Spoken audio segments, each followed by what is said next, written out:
রদবদল গঙ্গারামপুর কলেজের পরিচালন সমিতিতে। প্রাক্তন বিধায়ককে সরিয়ে পরিচালন সমিতির সভাপতি করা হলো। বিশ্ববিদ্যালয়ের অধ্যাপককে গঙ্গারামপুর কলেজের বেশ কয়েক বছর ধরে পরিচালন সমিতির সভাপতি হিসেবে দায়িত্ব পালন করছিলেন প্রাক্তন বিধায়ক গৌতম দাস।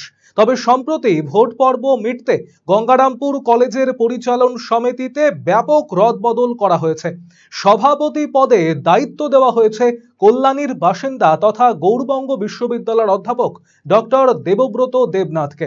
এছাড়াও কলেজ পরিচালন সমিতির গভর্নমেন্ট নমিনি হিসেবে গঙ্গারামপুর শহরের বাসিন্দা পরিতোষ দত্ত ও পৌরসভার ভাইস চেয়ারম্যান জয়ন্ত দাসকে নির্বাচন করা হয়েছে, এমনটাই জানিয়েছেন গঙ্গারামপুর কলেজের প্রিন্সিপাল দীপক কুমার জানা।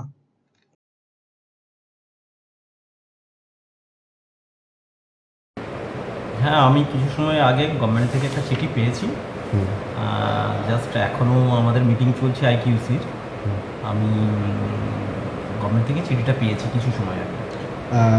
যে চিঠিটা আপনি পেয়েছেন তাতে মানে কি কি কে কোন পদে রয়েছে বলে আপনারা জানতে পারছেন? মাত্র 3 জনের নাম এসেছে গভর্নমেন্ট থেকে, প্রেসিডেন্ট, স্টেট গভর্নমেন্ট নমিনি 2 জনের নাম পেয়েছে। কে প্রেসিডেন্ট হয়েছে?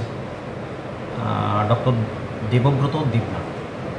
আচ্ছা, তো স্যার আর এই নতুন যে আপনাদের গভর্নমেন্ট বডি এলো বা নতুন পরিচালন সমিতি আসছে, আগামী দিনে আপনারা কতটা কলেজের উন্নয়নের দিকে চিন্তা ভাবনা করবেন, কাজ করবার জন্য?